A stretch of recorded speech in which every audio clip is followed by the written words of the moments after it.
Hey everyone!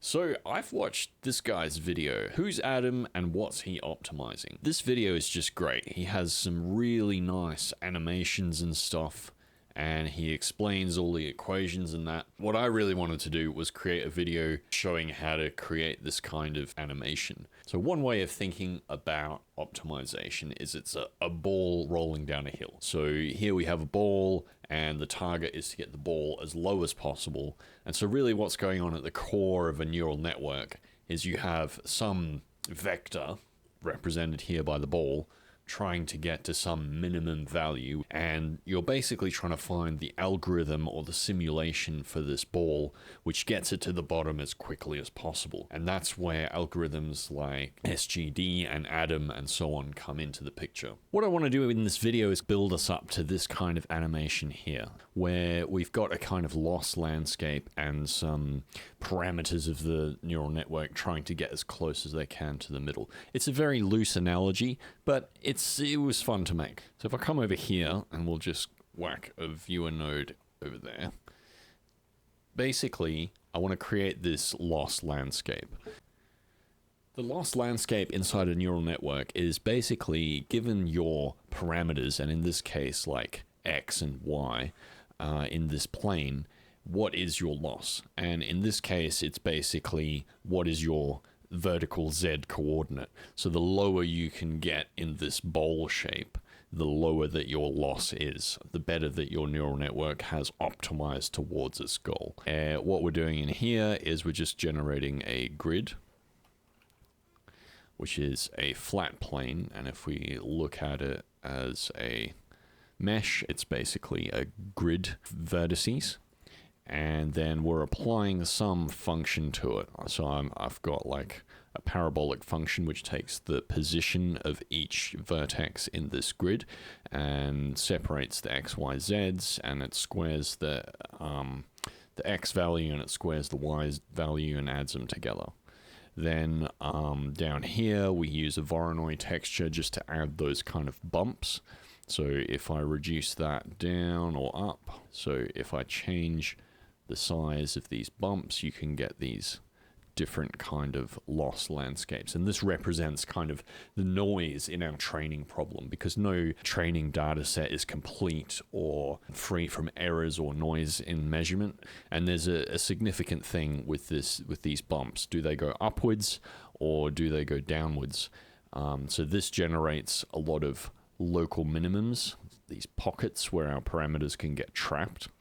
Whereas if we put the bumps upwards, we still get local minimums, like these little areas here. That's a local minimum in this little crease, but there's much less of them. So I'm going to stick with something that looks around about like this. So the last thing we do for the loss landscape in this animation is I just generate this kind of bottom piece to make it look nice. That line going down the bottom, that's all that is, so that's not important. Let's focus on this top line over here. So if we have a look, what we're doing is we're calculating the partial derivatives of this surface with respect to Z. What does that look like? If I turn on this viewer here, we can see the value represented as like white and black. And you can see if we look at the X value, then in this red X direction, like the rise and fall in the Z direction with respect to this red line. And if I switch it over to the Y derivative, you can see it basically shifts 90 degrees.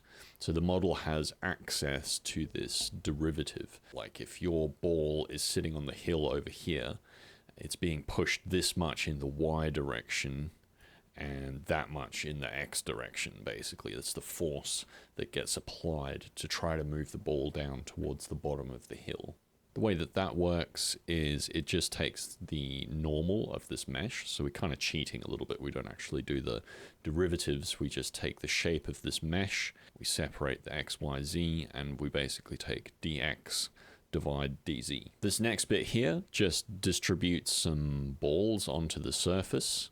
It just creates some points that are lying somewhere on that surface. Aside from the X, Y position and the loss, we need to keep track of certain values for each of these, and that's what this section here is doing. So we're storing a named parameter called M, and a name parameter called v, and then this last one here is just for visual effect, so ignore that. So there's basically two values, and we're just storing a 0 vector into m and a 0 vector into v, and that gets attached to each of these points. So if I bring out a viewer over here, if we look at the spreadsheet, is now storing, in addition to its position x, y, z, all the built-in features that a point has in Blender, it also stores an m and a v, and that's tracked for each one of the points. The input to our simulation over here is just the points, and down here we have the loss landscape, and then this kind of box at the bottom, the loss landscape underside, just passes right by. It doesn't get involved in the simulation. So the main thing that we're looking at are the points.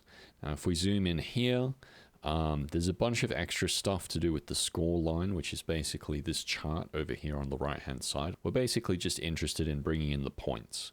So I can click this bake button, and that will pre-calculate everything that we've done up to this point. We set our initial time to 0, then the simulation begins for real. The way that Blender works is that inside of our simulation region, we get this delta time value. Now the other ones I've added on. So basically, time is the sum of every delta time that's happened so far.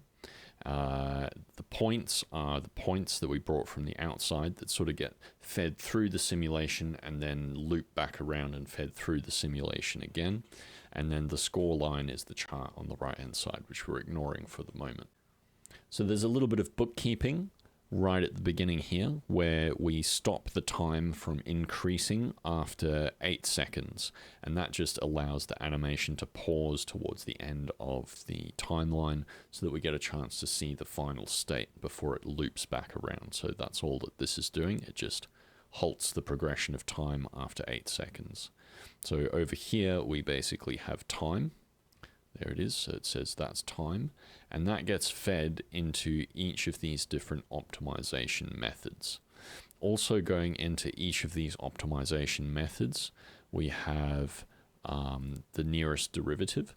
So basically the loss landscape has, on each of its vertices, has the derivative pre-calculated, which we did back on the left. And all we're doing here is, if we jump in, we're just sampling the nearest surface and grabbing the derivative named attribute at the position of the point. Now I'll come back to these optimization methods. So if we have a look after that, we have a menu switch, and all that's doing is allowing us to select which of these paths is used inside the simulation. So we can select between atom, RMS Prop, momentum, and so on. So if we have a look over here, gradient descent is currently selected, and therefore all of these other paths going backwards from these green lines will be ignored. Now each of these optimizers only moves the points in the X and Y direction. It doesn't actually move it back down onto the surface. So we're doing a kind of cheating way of doing that, which is just to take the point and snap it onto the nearest position of the loss landscape. So coming in from the bottom here, the loss landscape, we just sample that position and take the point, which is coming in at the top, and we snap all of the points to the nearest position on the loss landscape. Down here, again, this is to do with plotting the total loss on the output. We won't go into that. You can see that once we've snapped them back onto the loss landscape, it gets fed through to the output of the simulation. Now the outpoint of the simulation just gets looped back to the input of the simulation, and this whole thing runs again with new values. For what we get out on the other side is the current location of the points at any time. And what we're doing here is we're taking what basically is just a bunch of points, and we're just creating an instance of this ball object on each of the points so that it looks a bit nicer for the output. There's also a bunch of fancy stuff going on here just to make sure the ball isn't clipped into the ground, and also there's some rotation calculation so it looks as if the ball is rolling, but it's not actually. The rolling's not part of the simulation. Rightio, that translate instances stops the ball from clipping into the ground, and then we join all the geometry together and send it to the output, and that's what ends up on the screen. All right, so let's have a little bit of a play around with it. So I'll select from the drop down here, gradient descent. Each of these balls is just going to look at the slope of the hill that it's currently resting on, and it's just going to go downhill. And the steeper it is, the more it will move, and the shallower it is, the less it will move. There's no momentum, purely look at the slope, move in the direction of the slope. So let's see what that looks like, and go. There we go. So as you can see, they generally move down towards the bottom of the lost landscape, but they kind of get stuck.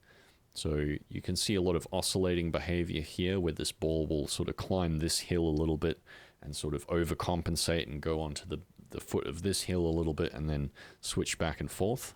And we have a lot of balls which get stuck in these local minima due to the noise in our lost landscape. So the other simulation techniques that we're going to look at, like momentum and SGD and Atom and so on, are really designed to sort of overcome this a little bit. On the right hand side here, you can see a sort of plot. What we're basically doing is we're adding up all of these balls, like how high up they are or how far they are from the center, and just giving a total score for how well this optimizer has performed. Again, this is a loose analogy. In a real model, if these were representing the model parameters, each one of these balls would be sort of on its own loss landscape. Let's reset the simulation and let's pick momentum. So with momentum, the balls get to pick up a little bit of speed. And you can see very quickly we're doing way better than we were before. The results are oscillating a lot less when they reach the creases, and overall we've just done way better if you look at our plot. I guess the intuition to move from momentum to the Atom optimizer is that maybe at the beginning of the simulation, if we watch that again, things are kind of going maybe a bit slower than they could. Maybe at the beginning we could be a lot more aggressive and then sort of cool off the amount of momentum that the balls can have over time. Let's go back over to the selector here. We'll skip RMS Prop, and without further ado, I give you Atom. And as you can see right away, the balls move a lot faster at the start of the simulation, and then they kind of slow down so that they really get down in there into the minimum points. And what you'll notice about our loss plot is that we just went straight down. There was no oscillation. It was much faster than the other methods at the beginning. By the time we get to about 1.5 seconds, the training is effectively done, and it's not going to get much better than that. And that's exactly what we want. Why did I skip over RMS Prop? Well, let's give that a go now and see what it looks like. So I don't know if this is an error in my implementation, but for me, RMS Prop seems to be a lot slower. And I think that has to do with tuning of the hyperparameters, but also it just oscillates a whole lot, and it's not very good. What I think is that RMS Prop would be better compared to just gradient descent, but in a different kind of loss landscape. So let's go back to tune up our loss landscape. And what I will do is find the knob scale, set the knob scale to 0. Now if we have a look at the loss landscape, we have this very sharp slope coming down here and a very shallow slope coming down here. This is maybe I guess like a more zoomed in view of our previous loss landscape. But in this kind of loss landscape, we get very different behavior from our model. When we run something like gradient descent on this very smooth loss landscape, what we'll find is that the points will sort of approach the center very quickly where the gradient is very steep. But it's going to take them a very long time to actually get to the optimal. Like you can see, this is just very slow, and that's because in this direction the slope just isn't very high. The signal is not very high, and I think it's for this kind of loss landscape where the researchers were thinking, well, what about RMS Prop? So RMS Prop, I guess you can think of it as compensating for this strong difference in gradient. And what this should do is perform a little bit better or a little bit different. You can see now all of the points approach the center in a straight line, much faster. But I think in the 8 seconds, we've done way better. So I thought that was a very interesting finding. If we have a look at something like momentum, we're going to get a huge amount of oscillation. So you can see the red line here is just going to bounce around, and it's going to go for ages. It goes really low, and it goes high again, and so it's kind of unstable. You're not really sure when to stop the training. If we have a look at Atom, let's give that a go. I think that'll outperform momentum, because it kind of slows down the oscillations. And yeah, look, in this case, I reckon Atom got to the minimum way faster than all the others, which probably explains why it generalizes so well to different loss landscapes. If you are still with me, let's go back now and have a look at how each of these simulation nodes work. And we'll start down the bottom here at the gradient descent and press tab. You can see here that now that we've entered the group, you can see the inputs here on the left. And so we're taking the delta time and the alpha, which is the learning rate.